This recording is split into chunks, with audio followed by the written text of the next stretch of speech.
É por isso que, na esfera social, aprendemos desde cedo a usar a mentira, dizemos aos outros aquilo que eles querem ouvir, ocultando nossos verdadeiros pensamentos, fugindo à verdade, enganando para dar uma impressão melhor.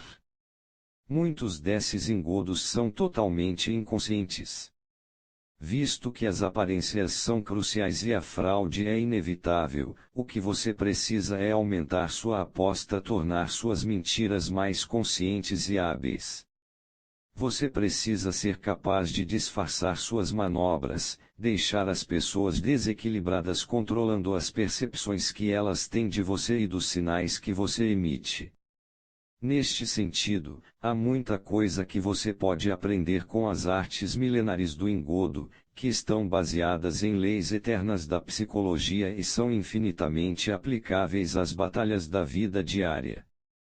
Para dominar esta arte, você precisa aceitar que ela é necessária e encontrar um prazer criativo ao manipular as aparências como se você estivesse dirigindo um filme.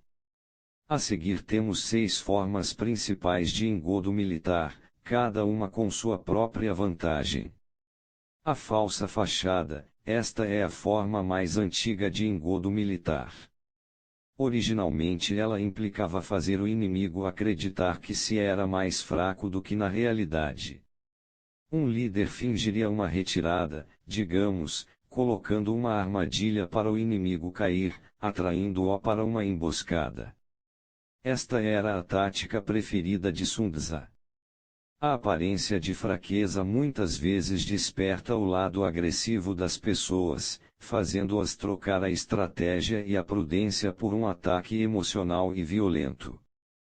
Quando Napoleão se viu em número menor e em uma posição estratégica vulnerável antes da Batalha de Austerlitz, intencionalmente deu sinais de estar em pânico, indeciso e assustado. Os exércitos inimigos abandonaram sua posição forte para atacá-lo e caíram direto em uma armadilha. Foi sua maior vitória. Controlar a fachada que você apresenta ao mundo é a técnica de engodo mais crítica. As pessoas reagem de forma mais direta ao que veem, ao que é mais visível aos olhos. Se você parece mais esperto, se você parece mentiroso, eles levantam a guarda e será impossível enganá-los. Em vez disso, você precisa apresentar uma fachada que faça o oposto, desarme suspeitas. A melhor fachada é a fraqueza, que fará o outro lado se sentir superior a você, de modo que, ou eles o ignoram, e ser ignorado vale muito às vezes, ou são atraídos para uma ação agressiva no momento errado. Quando já é tarde demais, quando já estão comprometidos, eles podem descobrir da maneira mais difícil que você não é tão fraco assim, afinal de contas. Nas batalhas da vida diária, fazer as pessoas pensarem que são melhores do que você, mais espertas, mais fortes, mais competentes, quase sempre é o mais sensato. Você terá fôlego para traçar seus planos, para manipular. Em uma variação desta estratégia, a fachada de virtude, honestidade e integridade é, com frequência, o disfarce perfeito em um mundo político. Estas qualidades podem não parecer fracas, mas servem à mesma função, elas desarmam as desconfianças das pessoas. Nessa situação, entretanto, é importante não ser apanhado fazendo algo desonesto. Aparecer como um hipócrita vai fazê-lo retroagir muito no jogo das fraudes. Em geral, como os estrategistas defendiam na antiga China, você deve apresentar uma face ao mundo que prometa o oposto do que realmente planeja fazer. Se está se aprontando para atacar, pareça despreparado para uma luta ou muito confortável e relaxado para estar tramando uma guerra. Pareça calmo e amigável. Isto o ajudará a ganhar controle sobre sua aparência e aguçará sua habilidade para manter seus adversários no escuro. O ataque isca, este é outro ardil que data de épocas antigas, e continua sendo talvez a manobra fraudulenta militar mais comum. Ela começa como a solução para um problema. Se o inimigo soubesse que você iria atacar o ponto A, colocaria todas suas defesas ali e tornaria seu trabalho muito difícil. Mas enganá-lo quanto a isso não é fácil, mesmo que antes da batalha você fosse capaz de disfarçar suas intenções e enganá-lo para que desistisse de concentrar suas forças no ponto A. Assim que ele visse seu exército dirigindo-se para lá, correria para defendê-lo. A única resposta era fazer seu exército avançar para o ponto B, ou melhor, enviar parte de seu exército naquela direção mantendo ao mesmo tempo tropas de reserva para seu verdadeiro objetivo. O inimigo agora teria de mover uma parte ou todo o seu exército para defender o ponto B. Faça o mesmo com pontos C e D e o inimigo terá de se dispersar por todo o mapa.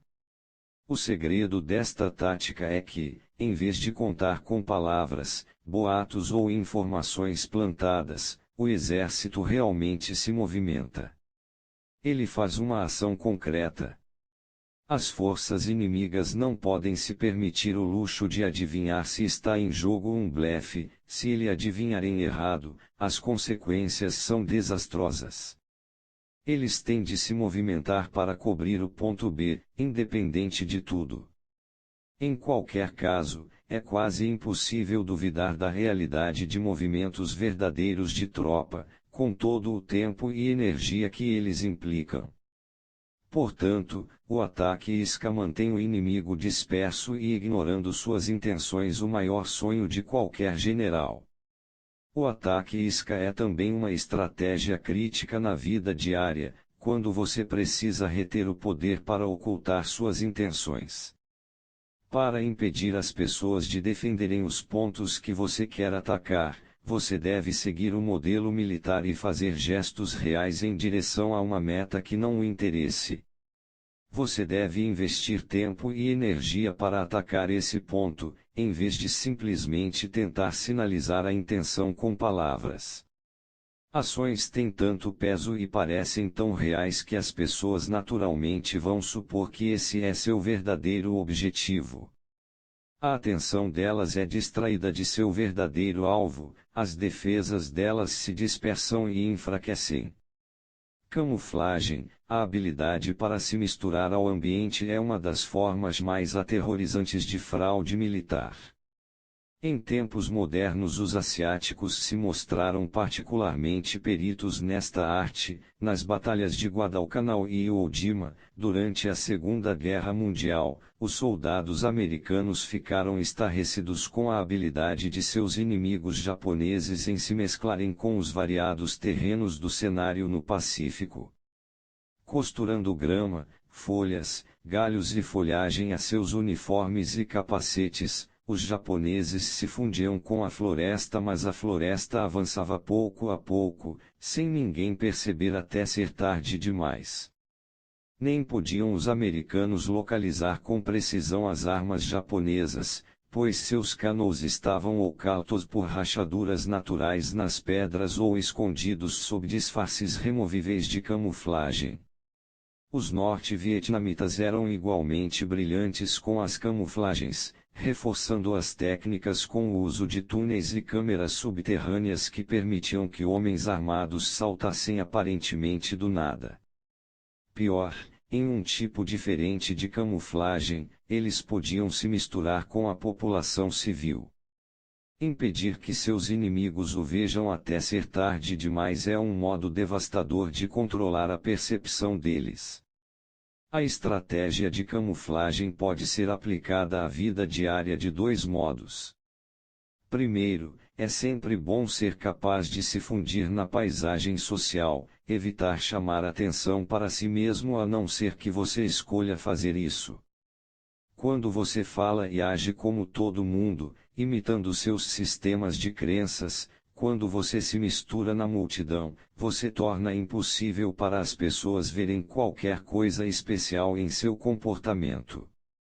Aparência é o que conta. Vista-se e fale como um homem de negócios e você é um homem de negócios, isso lhe dá um grande espaço para se movimentar e tramar sem ser notado.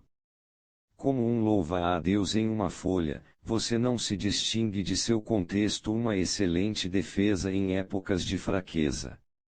Segundo, se você está preparando algum tipo de ataque e começa misturando-se ao ambiente, não mostrando nenhum sinal de atividade, seu ataque parecerá vir do nada, duplicando seu poder. O modelo hipnótico, segundo Maquiavel, os seres humanos tendem naturalmente a pensar em termos de padrões.